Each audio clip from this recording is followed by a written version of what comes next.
Hello, everyone. My name is Richard Burke. I'm the Executive Director of Western Liberty Network, and I want to welcome you to our session today. This is the latest in an ongoing series of training sessions that we do on Saturdays at 1 o'clock in the afternoon. And anyone who watches this recording, you can participate live in future trainings by pointing your browser to westernlibertynetwork.org and scrolling down until you see the training that is taking place that day on the website, and click on the sign on with Zoom button. It's a big red button on the right, and you can participate live in future one. There's Pam Lewis is coming into the waiting room now. Western Liberty Network is a 501c3 organization. Therefore, we do not endorse or oppose any candidate, even the ones we train. But we do support limited government principles, and we work for that. So anything that is said by guest presenters, participants, is their own responsibility and does not necessarily reflect the opinion of Western Liberty Network. Now, I'm going to share a couple of things with you before we get started. One of the things that I want to do is talk to you about our annual conference. Wagner has just entered the waiting room. And so what I'm going to do is I'm going to share my screen. And you should now see the westernlibertynetwork.org website. And if you go to the top of the website, you'll see that there's information about our conference called Take the Offensive, which is always the theme. And we have a list of some of the speakers that you see here, photographs of some of the speakers. Their names are down here. There are a lot more than that. But what we are going to feature is 20 breakout sessions that will offer training and skills needed to be effective in the 2022 election cycle, especially for grassroots activists, how to campaign, how to support a campaign, how to fight critical race theory in the schools and support school choice. And we've got great speakers. Dennis Linthicum is here. Washington State Representative is going to be here. A lot of state legislators and former state legislators that you probably know. You can download a flyer by putting your browser here. You can download a promotional flyer and see the title of all of the breakout sessions that we're going to be offering. There'll be 20 throughout the day. You can select which ones you want to go to, a list of some more of the speakers and information. It's going to be at the Hilton Hotel in downtown Vancouver. It's $89. It includes the whole day. We also have comedian Joe Mackey from the Fox News show Gutfeld is going to be on. It's just going to be a great show. And it includes a hot quality buffet lunch, an attendee packet, jam full of training materials, a badge, and admission to every event. This will be February 5th, 2022, again at the Vancouver, Washington Hilton Hotel, just over the river from Portland. And there will be a reception the night before that is free with hot appetizers that'll be held the night before. So if you want to take part in that, let's see, how do I get out of this? If you want to get out of that, or go to the westernlibertynetwork.org website, click on the red Register Now button. You can also download a full agenda. And when you click Register Now, it'll bring you to the Eventbrite site. And you can buy tickets by hitting this green button. We have lodging available at a discount, $150 a night, including all taxes and fees. The training itself is $89, and secured parking is available. So this is going to be a great event. It's our big annual event, and so I encourage everyone to check it out and register as soon as you know you can go. For those who will or will not be going to the conference, I want to highlight some of the training resources that are available free of charge. If you go to the Western Liberty Network website and go to the training tab, you will see this page. And here we talk about the kinds of training that are available. Scroll down a little bit and you will have a bunch of training documents that we offer. These are meant to be provided with a live training session, but they stand on their own as well. And there are a bunch of topics here that are helpful to anyone, and they're available free of charge. Scroll down a little further and you'll see like this training session that we do every Saturday. You see recordings of different training sessions on various topics. We have about a year's worth of these now. and how to run meetings, what are parents' rights in schools, beating the tactics of Saul Alinsky, how to raise money at a home fundraising event, all of these things, dealing with lies and liars, just going down the road. There's lots and lots of topics, and these are all our Saturday training sessions, and you can watch them all at your leisure, free of charge.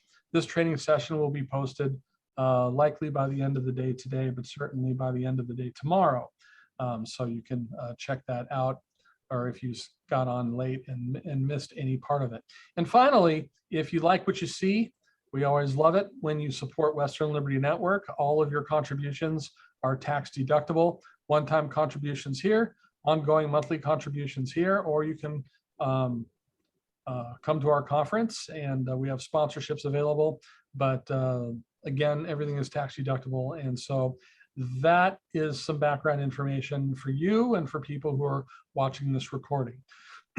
So with that, I'm going to stop the screen share. And if I can figure out how to stop the screen share here. Here we go. And we've got someone else coming into the session. Okay. And so I'm going to upload a document that you can download. And this is the companion document that goes with the training today. So I'm going to send the file.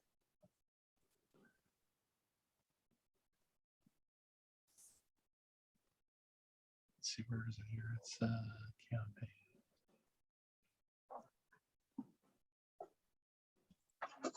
Desktop.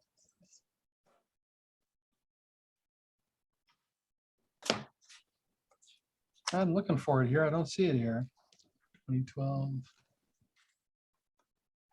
Well, I'll work on that while we're going. We'll work on that while we're going through this. And it's not showing up on my list.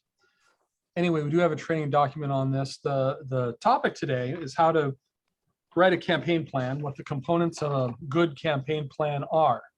And I'm going to go to gallery view here. So we've got everybody on here. And if you have a question during this training session, feel free to interrupt and interject. If you have a story to tell, feel free to interrupt and interject. I'm not the kind of person that says hold questions until the end. So if you're going into business, if you're starting a new small business and you need a business loan, you go to your bank or the SBA or somebody. If you don't have a business plan, you're generally going to be laughed out of the bank. You need to have a written plan if you're going to run for a campaign. And this is a good idea no matter what you're running for, whether you're running for governor, state representative, county commissioner, water district commissioner, mosquito board, even PCP. It's good to have a written campaign plan. A lot of folks say that if you don't have a written campaign plan, you really don't have any campaign plan. And campaign plans do a number of things for you. First of all, if you are looking for donations for a project, even if this is a project campaign and not a candidate campaign or an issue or ballot measure campaign, if you go to a donor and you want a large chunk of money from them, your chances of getting a yes and getting a check are going to be a lot better if you have a written campaign plan that shows a path to victory, or at least a path to getting something of value that'll survive the election. So it's really important for that reason. It's also important for the people who are working on the campaign. It's important that everyone knows what their job is, that they know what their responsibilities are, and that within the campaign, everybody knows what the lines of authority are and lines of responsibility. So those are the main reasons for having a campaign plan. Also, it's good for making sure that the campaign doesn't feel rudderless, that you have a direction. Also, a campaign should be adaptable. In The Art of War, Sun Tzu famously said that no plan survives contact with the enemy. And that's often true. So, if a big candidate comes into the race that wasn't there before, or something else happens that changes the dynamic of the campaign, it's really important that you not be locked in to your initial version of your campaign plan. Be willing to make sure that there's a version 2 or a version 3 or whatever it is. But to give credibility to your campaign, with respect to donors, with respect to your volunteers and campaign staff members, even with respect to yourself, it's important to have a written campaign plan no matter what it is. And a campaign plan should have a variety of portions, sections. The first section I encourage everyone to add is a section that outlines your campaign objectives. Now, this sometimes seems ridiculously obvious. If you're running for an office, your most obvious campaign objective is what? Win the race, right? That's going to be your main objective. But there are other objectives that will impress your donors, especially donors that don't think you can win, okay? And those are secondary objectives. What can you bring out of your campaign that will have value that survives the race? It's anything that can be used for a future project. So for example, and you should quantify all of these in your campaign plan for objectives, you might want to make 20 good media contacts to start building relationships with the media, reporters, newspaper, bloggers, radio, whatever it is, TV. Set a goal to have a certain number of media contacts, people that you will build relationships with over time. Another one might be to have 20 volunteers. Build a new network of volunteers, people who believe what you believe ideologically and are willing to work for what they want to see in civic life. Another network is network of donors. Build a network of 20 or 30 donors. Now, these are things that will help. Another one is to register people to your political party.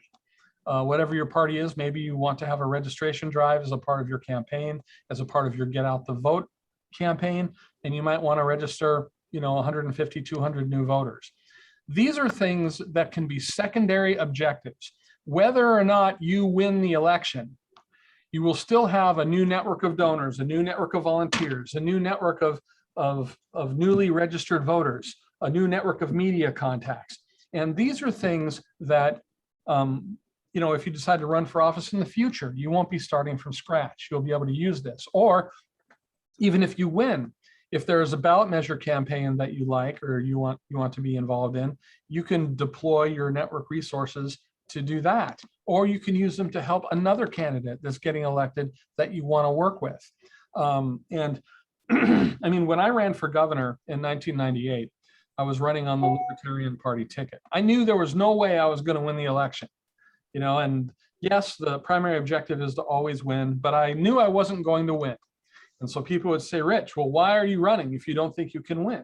And in my case, it was, I had secondary objectives. I wanted to use the campaign to build local county parties, to get people to run for local nonpartisan office, to do a variety of other things to affect the debate on issues, to be the first to release a budget, that kind of thing.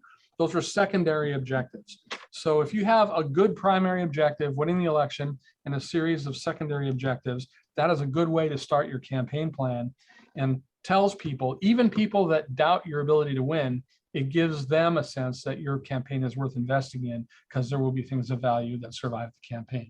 Any questions so far? No? Okay. So the next thing you're going to want to do is do a district overview, analyze your district, and then come up with a strategy that will give you a window to achieving your campaign objectives. So if you're running for a particular state legislative district, for example, you're going to want to analyze your district very carefully. Get a map.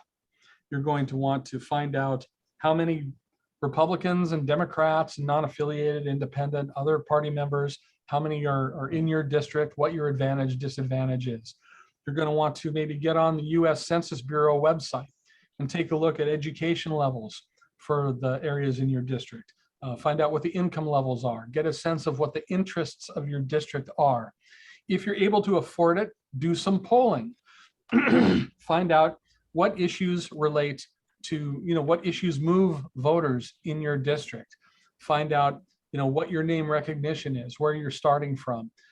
If you have a controversial issue stand that you're going to be advancing in your campaign, use a poll to find out which ways of presenting that message move voters in your direction the best. But a lot of times, if you can't afford a poll, there are broader polls available for free that you can read, and it's not as good, not as precise, but it can provide you with some information. I'll tell you that in a lot of districts in Oregon, there are more Democrats than Republicans, and even more districts, Republicans are actually third. There's the Democrats, and then there's the non-affiliated, and then there are the Republicans as a block. There are folks that might say, well, you have a 7% disadvantage. You've got more Democrats than Republicans in your district. What are you going to do? Well, if you take a look at your district and you know what issues move them, you might be able to say, well, there might be a disadvantage in my district, but the issues that people care about these days have transpartisan appeal, that they're going to pull non-affiliated voters. They might even pull some moderate Democrats, or if you're a Democrat, you might look at issues the other way. But the whole point is, after you've taken a look at your district, you know how it's composed, you know what the demographics of your district are, what the interests of your district are, and then you take a look at your positions and how you can satisfy those interests with positions that comport with your personal principles. You're on your way, and based on that, you come up with some kind of strategy. So after you have your objectives, you want to have your district overview, your analysis, and your strategy. Now I'm going to try and send this again. Is there many websites that you prefer to use for gathering data? I really like the U.S. Census Bureau website. It provides a lot of good demographic data, things like education, race, income, other sorts of things, common professions, things like that. That can give you a good example. That can give you a good your desktop, a good example of that. Other than that, it's largely hit and miss. Boy, it's weird. The campaign document I have on my desktop just isn't showing up on my list of files that I can send. I have it. It's on the main webpage at the very bottom of the description for your. Right. You can download it yourself by going to the westernlibertynetwork.org website, and where the training is, at the bottom, there's a link there that you can download the document. But for some reason, Zoom isn't. Oh, wait, I think I just found it. Okay, hold on. Yep, there it is. Okay, you should be able to follow along with it now if you want to. But it is also available for download on the website. Other than that, I would just, find out what polls are being run in your district, or even statewide polls. And they're on different websites depending on who's conducting the poll. Just look around, surf until you find something that is useful. You might also call your political party, your state political party, and ask what polling is available, and see what they see and what's available to you. But if you look at demographics, it'll tell you a lot. If you look at your local paper, if you have a local paper like the Beaverton Valley Times or the Tigard Times or something like that, that can tell you a lot. Of course, these papers tend to veer a bit to the left, but they will sometimes offer good reflection on which issues are important in that area. This year, a lot of the issues that seem to attract people who are non-affiliated or who are even moderate Democrats or liberals include CRT, parental control in the public schools, public safety, dealing with the homelessness that's spread under practically every bridge. Those kind of things are issues that conservatives used to get beat up on, but now they have transpartisan appeal, and that opens a window for limited government advocates this year on ballot measure issues and also candidate campaigns. Any questions so far or comments? Okay. The next thing is approaches toward achieving objectives. That's another fancy way of saying tactics. And in fact, I think I'm just going to change that to tactics. And what these are the methods you will use to implement your strategy. What does that involve? A lot of that is traditional stuff, knocking on doors, phone calls, asking for endorsements from public leaders.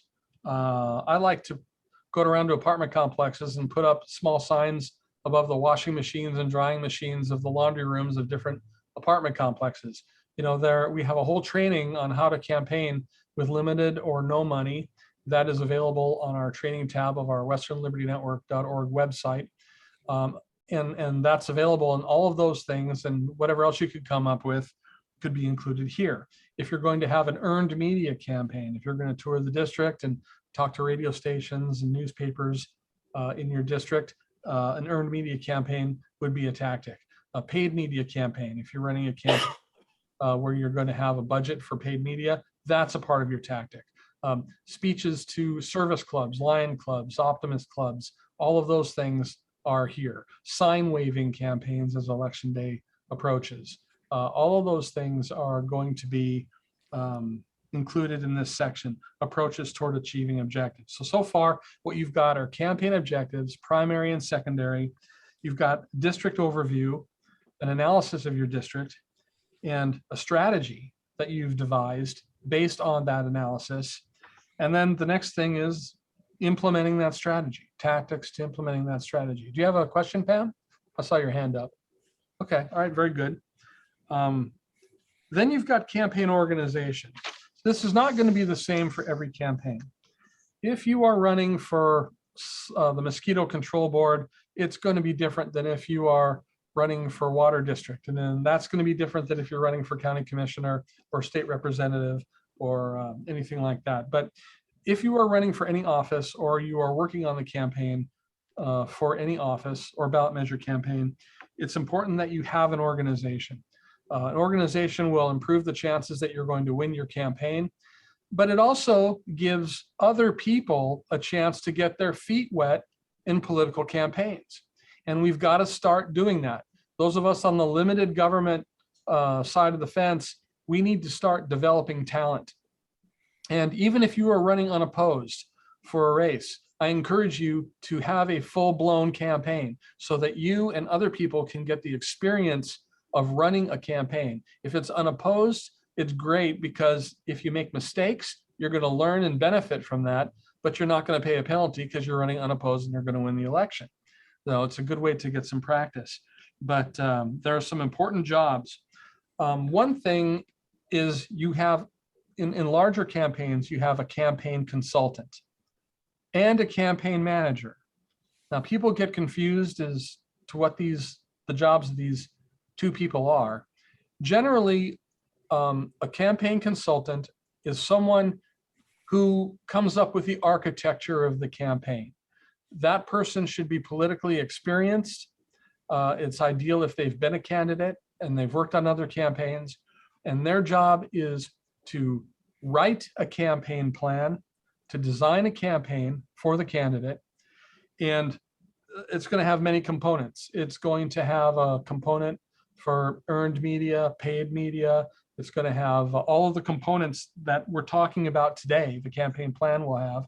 It'll be designed by the consultant, and the consultant sort of oversees the entire campaign and everyone involved with it to make sure that the campaign is being implemented. So their job is to come up with the campaign plan. The campaign manager is someone who executes the plan. What their job is to make sure the trains run on time. For example, if there is going to be a tour of service club speeches, the campaign manager makes sure that we know when the meetings are, who's holding them, what time they are. The campaign manager secures speaking engagements. The campaign manager makes sure that the candidate is there.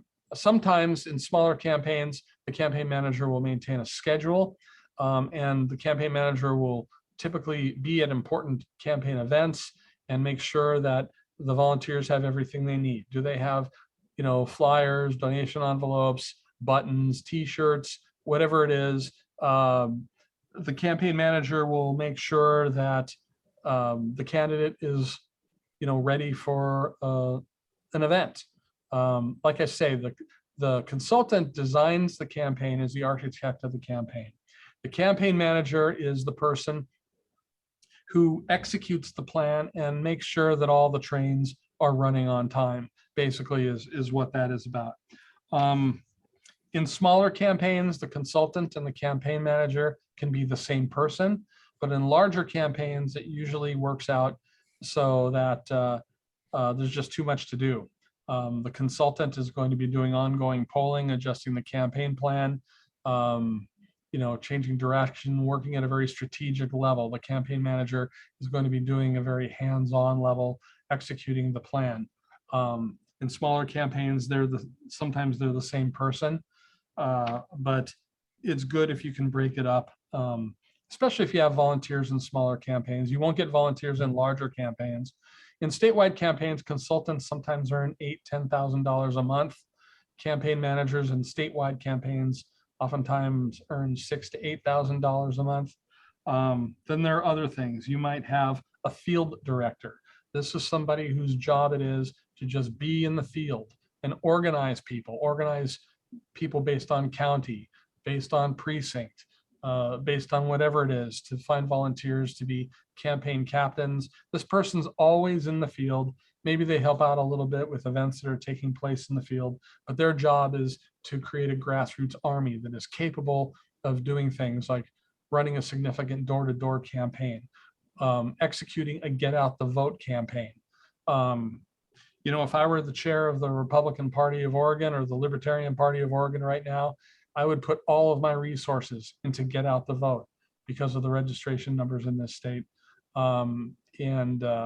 That would be, that's been the downfall of a lot of limited government candidates, is voter turnout has not been adequate. A field director is really good for that. You've got another person who is a scheduler. If the campaign manager is not also doing the scheduler, sometimes it is important to have a person who's just responsible for keeping everybody's schedules together, campaign meetings that the campaign manager is having with different people, candidate events, places where the campaign is going to be. You're going to have a scheduler. You're going to have a treasurer and a campaign compliance finance consultant. Oftentimes, these are the same people. Sometimes they're separate people. A campaign finance consultant is somebody who does all of the legally required campaign finance reporting.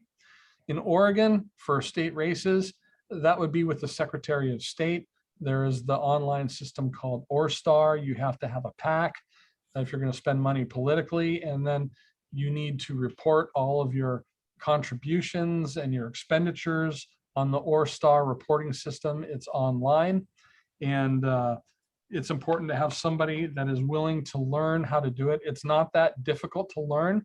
The Secretary of State offers free training on how to work with OrStar. There are consultants who make money who you can pay to do that for you. Sometimes they're willing to be the treasurer too. The treasurer, of course, is somebody who makes sure the books are clean, writes the checks, does all of those kinds of things. One thing that I'm insistent upon on the campaigns, go ahead, Pam. Yes, running for Coos County Commissioner. Yes, congrats. Yeah, thanks. With that field in mind, am I required to do the OrStar if I pay my own way? The answer is yes. Okay. There are a couple of things you can do. If you expect you're going to spend and raise less than $3,500, you do need to form a PAC, Friends of Pam Lewis or whatever you call it. And if you think you're going to spend less than $3,500, you can file a form PC7. And what that does is that allows you to raise and spend up to $3,500 without having to do OrStar reporting. Now, if you exceed $3,500, you must then report all of it from your first dollar, even though you weren't initially required to report what happened, your income and outgo for your first $3,500. If you exceed that amount, you've got to report it all from the first dollar as if you'd never filed a PC7. But it's not hard to learn how to do this. The Secretary of State offers training in how to do this. And if you do learn it, take the time to learn it, you've got a saleable skill and you'll be able to make money offering your services to other campaigns down the road. There are people like Lori Piercy up in Northwest Oregon. She does it for hire. She makes a pretty good living at it. But you can do it yourself for free. But one thing I insist upon with all the campaigns that I work on is do not ever, if you're a candidate, be your own treasurer. Never be your own treasurer. Find someone to be your treasurer. The reason why is because if you make an honest mistake in your campaign finance reporting, and you're tagged by the Secretary of State and you get a fine, even if it's a $50 fine, you're going to be politically vulnerable. Your opponent's going to be able to say, well, this person didn't handle their campaign finances right. They got fined by the Secretary of State. How do we know they're going to handle the county finances or the state finances right? And so it's really important that candidates not put themselves in that position and that they find someone to be the treasurer. So if there is an honest mistake, it's by a volunteer and it's an honest mistake and everyone's a lot less vulnerable. Yes, Pam. So is it a legitimate resource to use an accountant or a business accounting, business organization that handles finances and tax forms to hire for your treasurer? The answer is yes. Anyone can be your treasurer. It does have to be a person who is a registered voter in the state of Oregon, or I think a resident of the state of Oregon. It can be somebody who owns or runs or is a member of a firm, but you have to remember that they will need to be aware of the laws governing campaign finance reporting, and they are not the same as generally approved accounting principles. For example, there are in-kind contributions. If someone donates printing for you, or someone donates a bunch of t-shirts for your campaign, you have to report that as an in-kind contribution. There are reporting deadlines. And during legislative sessions, you've got to report more often than when the legislature is not in session. These are basic things. The Secretary of State tries to do a good job of informing people who are not experts on what they need to do, but there are cracks you can fall into. And so if you want to hire an accountant or a CPA, somebody like that, you can, but just make sure they're willing to look over the campaign finance manual, that they're willing to familiarize themselves with the Secretary of State's policies and so on. But no circumstances, if you're a candidate, should you also be the treasurer of your campaign. And so stay away from that. I have a question. You might want a media or a communication director, somebody. I have a question. Yes, please. What is the organizational form that you guys use? Like, you're a 501c3. Right. Are PACs something like that also, or would your campaign be a particular? Well, in my case, I'm a nonprofit charitable organization. So as a 501c3, I'm not registered with the Secretary of State. I'm registered with the IRS, federal organization, because I'm tax exempt. And I'm also in the state of Oregon because I raise money within the state of Oregon. I'm also registered with the State Department of Justice as a charitable organization. I'm not a political action committee because 501c3s cannot and do not contribute to political action campaigns or endorse or oppose any candidate. And there's some argument that we could with ballot measures, but Western Liberty Network, as a matter of policy, does not. And if you're a candidate for Congress, you won't report to the Secretary of State either. You'll report to the Federal Election Commission, which has its own reporting requirements.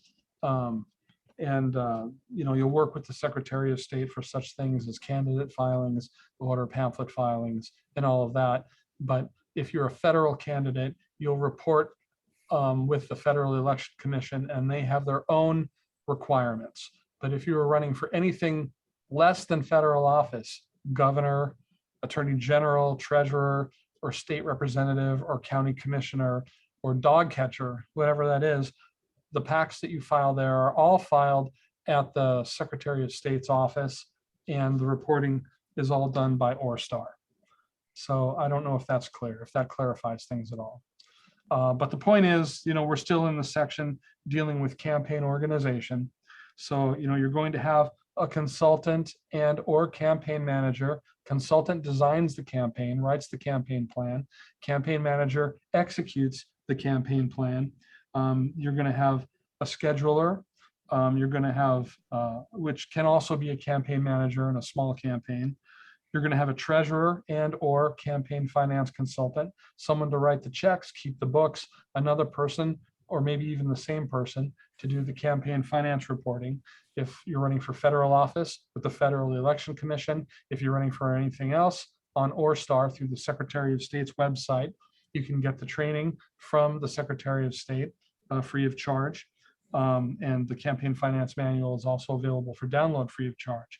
You might want to have somebody who is a communication director or media consultant and researcher. This person might be someone who handles your digital media, your Facebook, Instagram, email blasts, press releases, all of that sort of thing, and someone to do some research. Maybe you want somebody to do opposition research, find out something about your opponent, or issue research, or if you're traveling in separate towns, what the issues of those towns are before the candidate has to speak. Then you've got a candidate assistant. The candidate assistant is someone who just helps the candidate. Occasionally, the candidate assistant also manages the schedule if you have a smaller campaign. It depends on how you want to design your staff. Sometimes the campaign manager will do the scheduler. Sometimes the candidate assistant will do a scheduler. The candidate assistant goes with the candidate to as many of the candidate appearances as possible and does several things. First of all, they make sure that the advance work is done. Is there a display table at this particular event? The assistant makes sure that the advance people are lined up and that the table gets set up. Is there information to be distributed to the audience? Campaign assistant, candidate assistant makes sure that this is done. If a candidate gets grabbed by the elbow and someone's talking to them too long, the candidate assistant will say, I'm sorry, Ms. Lewis, we've got an appointment in 20 minutes. I need to pull you away from this conversation. And the candidate assistant gets to be the bad guy instead of someone thinking that Pam Lewis is being a snob or snooty in some way. A lot of things that the candidate assistant does, it's like Gopher on the Love Boat, does all kinds of different things. Love Boat, remember the Love Boat? That was a, yeah. And within the campaign staff, you're going to want to have a get out the vote committee. Who's going to be involved in that? The campaign manager, the field director, maybe the consultant is going to design a get out the vote campaign. No disrespect to the Libertarian or Republican parties or any other party, the Democrat or whatever, but state party get out the vote resources are in various states of repair and disrepair. And I tell every candidate that they should not count on their state party or their county party to do strong get out the vote work or strong door-to-door or phone work. It's great to the extent that they're able to do it. That's not a judgment on the people in charge of any of these political parties. It's just a comment on the available resources and continuity of the various resources that they have. So I'm advising every campaign that asks me, have your own get out the vote plan. Have your own door-to-door and phone knocking plan and phone calling plan. Now, if your state or county party organization has one, great. This will augment it. We also do a training on people to do an individual get out the vote plan by, mobilizing and contacting their personal networks, family members, friends, and so on. But get out the vote is really going to be key in 2022 for anyone who really wants to win. So this is all about your campaign organization. Your campaign manager, consultant, your scheduler, your field director, your treasurer and campaign finance consultant, media consultant or researcher. You might call them communication director, whatever you want to do. A rose by any other name would smell as sweet, right? And you also want to have your candidate assistant and the get out the vote committee, whatever it is. There are a lot of ways you can configure a campaign team, but the topic of this discussion is what are the components of a basic campaign plan? And to tie it all back home, you've got a campaign organization. So you see how this kind of flows. In a campaign plan, you've got your campaign objectives, your primary objective to win the election, your secondary objectives, things that will survive the campaign of value, even if you don't win, or even if you do. A district overview and analysis, and then a campaign strategy. And then tactics. How are you going to execute your campaign strategy? And then an organization. What is the organization that you're going to use to execute, the tactics? They all follow on each other. And the campaign organization, you can think of it as a series of job descriptions that tell everyone what their responsibilities are. You'll tell them who they report to, so you know what the lines of authority are. And so you have a lot less people stepping on each other's toes, start getting to ego turf battles, or start to get, I thought that was their job, or I thought it was his job or her job. And, you can really, it'd be like 20 people in a clown car if you don't have a good outline of organization, job descriptions, and lines of authority. Then the next part of the campaign plan is a calendar. I have here implementation with rough chronology, but I think I'm going to just replace that with campaign calendar. There are a lot of people that like to do it online with the Google Calendar, and I suppose that's good, so everyone can see what's there. But I'm a fan of getting some butcher paper and putting it up on the wall, and putting every day down there, and putting a whole campaign calendar there first. And after you've got it worked out, and you can see the whole calendar across the wall, and you get it all finalized, then put it in the digital form, and then maintain it from there. But when you have a campaign calendar, you work it backwards. The campaign actually goes past election day, because after the campaign, win or lose, you're going to have to pick up campaign signs. You're going to have to write thank you notes. You're going to have to make sure that all the final bills are paid and all of that. So I like to start a campaign plan 2 weeks after election day. Put all of those things in that you have to do. Then on election day, have an election night party, or where you're going to have your election night party. Are you going to send roses and beer to the campaigns of your opponents, which is what I did when I ran for governor in '98. Going backwards, what are you going to do to get out the vote the day before the election, the week before the election? Go backward from 2 weeks after the election, or even a month after the election. Go backward to where you are now. If you do it that way, you're going to find you have a much more workable and reasonable spacing of events. People who try to campaign from the current day and go forward to past election day, invariably they end up compressing all of the events at the end, and they have to sort of go backwards like an accordion to try and move events back and forth to where they're manageable. So the campaign plan is also about the calendar. Other things that should be on the calendar: any appearance, any meetings for the campaign team. Also deadlines. When is the Secretary of State going to mail out the ballots? When are they going to mail out the out-of-state ballots? When are they going to mail out the military ballots? What filing deadlines are there? When do you have to have your ethics commission form in?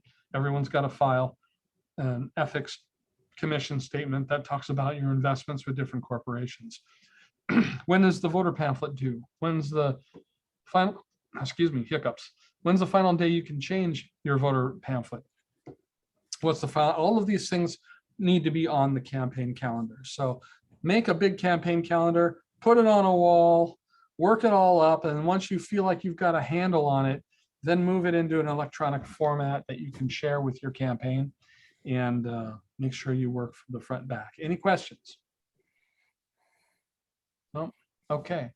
Let's see what else. We've got campaign budget. That's an important part of the plan. I like to put this at the end, because if you start with the first, you're going to write down something of a budget. But as you write the rest of your campaign plan, you're going to say, oh, I need this. Oh, I need this. Oh, I got to put this into the budget. It's much better if you write a winning campaign plan, and then you figure out what the budget is to pay for it. So write the campaign plan, and then when you're finished with all of these other elements, start writing a budget. What is it going to cost to execute this plan? If you're going to pay staff, what are you going to have to pay them? If you're doing a paid media campaign, what's that going to be? If you're going to travel, what's that going to be? Gas, food, all of these kinds of things. Figure out what it's going to cost, be as detailed as you can, leave out as little as you can, and then come up with a campaign budget that will fully fund what your campaign is. It'll be great, because you will have a better budget if you do the other parts of the campaign plan first. And also, you're going to have a goal for your fundraising, what you're going to have to pay for. And that brings me to the final part, and that is the fundraising plan. it really is good to do the fundraising plan last, because you're going to know what your plan is. You're going to know what you need to pay for execution of that plan. And so that gives you a target. And with that target, you can raise money. One thing that I'd like to talk about when it comes to raising money, you know, if any of you have read any Ayn Rand, has anybody read any Ayn Rand? Yeah. Ayn Rand talks a lot about people who want money. And people on the left, she says that a lot of people on the left see one person's need as itself constituting a claim on what somebody else has. Okay? You have money. This poor person does not. This person's poverty constitutes need, and need is a claim on what you have. So I will use force to take money from you and redistribute it over here. Okay? That's what the left does. They believe that need itself and nothing more constitutes a claim on what somebody else has. Conservatives and limited government activists don't think that way. We don't like to ask for charity. We don't like to ask for help. And need, to most of us, is not a claim on what somebody else has. Just because we need something doesn't mean we're entitled to what somebody else has. So it's a disadvantage because it makes it harder for conservatives to ask for money. Conservatives don't naturally say, I'm running a campaign and I need, you know, $100,000.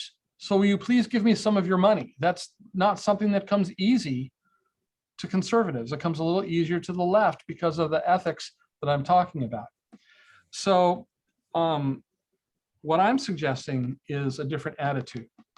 One thing conservatives are not bothered by is an offer to exchange a value for another value. For example, I've got a GMC Terrain out in the parking lot. If I want to sell Janice my truck, I can say, Janice, I've got this GMC Terrain I'm trying to sell. I'm charging $7,000. Do you want my truck? Okay, now if Janice says, yeah, I want your truck, and she gives me $7,000, we have exchanged a value. And everybody walks away. It's an honorable exchange and nobody is humiliated, right? But if Janice says, you know, I don't really need a truck right now, thank you, but no thank you. Okay, I made an offer of value. She said she didn't want it. And so we still part as friends. There's no humiliation, there's no dishonor. There's no dishonor in offering an exchange and somebody saying no thank you, right? There's no dishonor in that. That's what we're doing when we are asking for money for our political campaigns. We are saying, I know that you are too busy and that your lifestyle or your skill set or your, you know, temperament, whatever it is, you're not able to fight in the legislature. You don't have the time to do it. I do, okay? I'm going to be defending your political rights. I'm going to be representing your interests. And in exchange, to get me elected, I need your support. Now that's not, you need your support, the need is still there, but it's an exchange of value. You're offering something. You're saying, I'm going to be in the trenches. I'm going to be mired around in the mess, and I'm going to be doing it so that you don't have to. You know, I'm basically asking for an exchange of value. I will do this work if you will support my campaign. There's nothing dishonorable in that. Okay, it's just like asking if you want to buy my truck. It's like, I'm providing this work. I'm offering this work. Do you want to support my work? And they can say yes. If they say yes, it's great.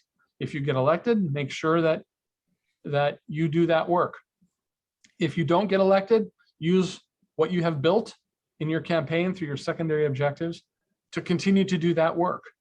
And by the way, secondary objectives are a great way to get donors to donate to your campaign, even if they don't think you can win, by telling them that there are these other things that will survive my campaign, whether I win or not, that will help to advance conservative principles. So do not be afraid to ask for money for a campaign if you believe in the campaign that you're running. You are offering a value for value. Now, it's easy to know that in the head. It's harder to know that in the heart. And that's why it takes practice. You've got to practice and practice and practice. Now, if once you do it a few times and you see the difference between offering value for value versus I need money, please give me money, you know, the welfare, the charitable model, it will become easier and you may actually enjoy it. And some people actually appreciate being asked to invest in something that they believe in, you know, so don't deny them the opportunity to support you. So that is the biggest thing to get over when it comes to fundraising. But as far as planning your fundraising, I've got a couple of things that I like to promote, a couple of tactics that I like to promote to raise money. If you need to raise a lot of money, let's say you need to raise, like Pam, you're running for Coos County Commission, you might need $100,000 to win that race. You know, you might need more than that. And no donor wants to be the first to write a fat check. You know, if you go to a donor and they say, I'd like, you know, 15,000 from you, they might say, boy, well, who else has donated to your campaign? And if you can't name anybody, you're gonna have a hard time getting that check, right? Mhm. So if any of you have read the Dark Tower series of books by Stephen King, you know about the concept of the quartet, you know, a group all invested to one thing. And so in this case, what a quartet is you say, I need to raise $100,000 and I want 15,000 from you, but it will not be payable until I have pledges for the entire amount. Oh, okay. Okay. So this way, this is really good. It takes away the pressure of being first, because the person you approach first will not have to give you any money at all unless you raise all of it. Okay. And they will have more confidence in making a big pledge, because if they only have to pay if you raise all of it, they know that when they do finally write their check, it will be for a fully funded campaign that has a written plan with a path to victory built into the strategy. Okay. And so as soon as you hit that $100,000 pledge line, then you go to all of them and say, okay, these are my pledges. This is who they're from. I need your checks today. And pick up those checks because they made that promise. And so that is a way to raise a lot of money if you don't have the ability to self-fund, or if you don't have close friends who are willing to write you a $100,000 check. It's a good way to approach people. It gives them confidence. It gives you confidence. It takes a lot of pressure off until the amount is reached. And then when it's reached, there's confidence behind it because you've achieved it. I like to use that for paid media for large campaigns. I like to ask them to form a quartet. All of that money will be relegated to the paid media campaign, whatever that is. On a smaller race, that may not be the case. You might want to use it for the general campaign expenses.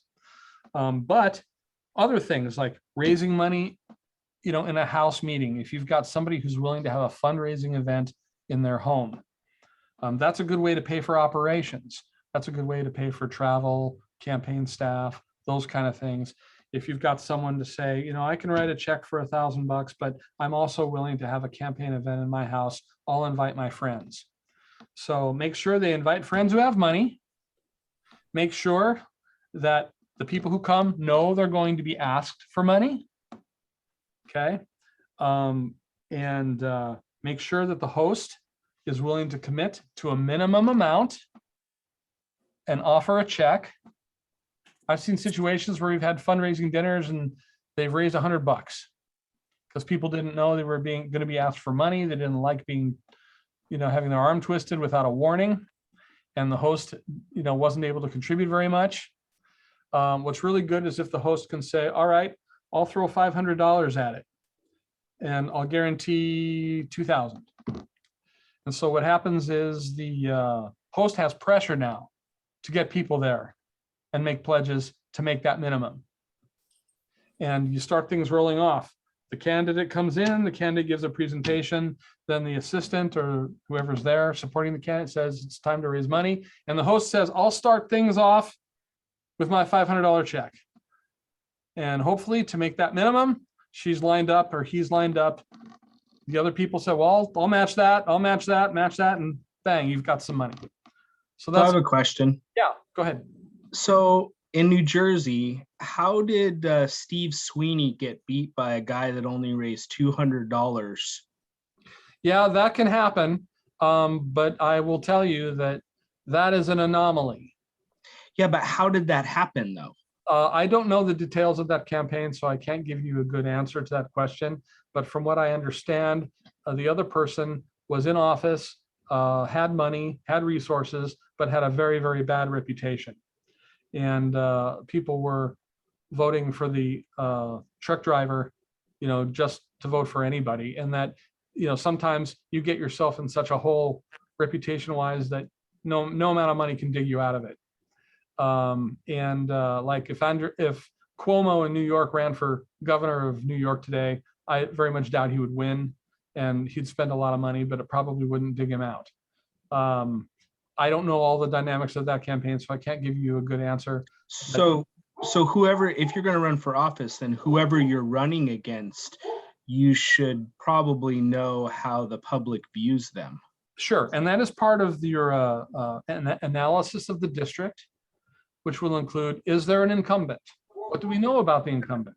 And that's why someone on your staff, you might have a researcher, your communication director might also be a researcher to do opposition research to learn what you can. Some campaigns hire private detectives to find out everything they can about the opponent.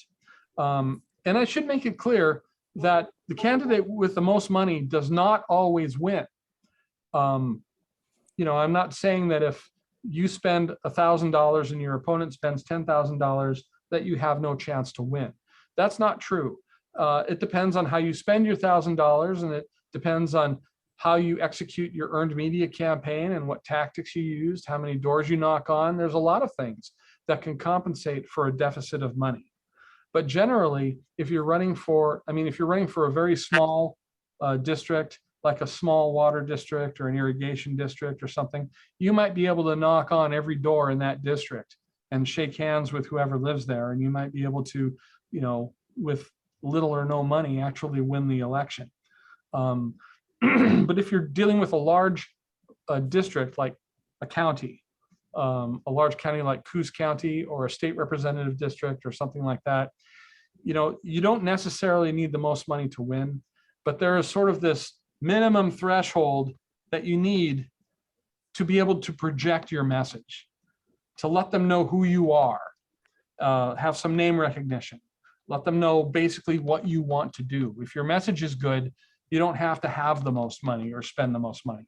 But in most races, you've got to have at least enough to let people know you're there, let people know who you are, let people know what you want to do. And cases where people spend, $100 against, hundreds of thousands of dollars and overcoming that, they happen, but they are anomalies, extremely rare.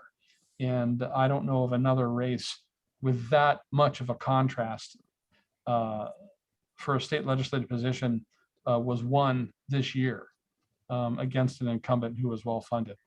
It might have happened, but 1 out of 10,000, something like that. And I wouldn't want those odds. I wouldn't ever advise a candidate to rely on those odds. So raise money. Now, if you don't need it, if you find that your opponent got caught in a closet with a 15-year-old boy and no one's going to vote for this person, or they come up with a picture of your opponent in a Nazi uniform and it destroys the reputation, you may find you don't need all of your money.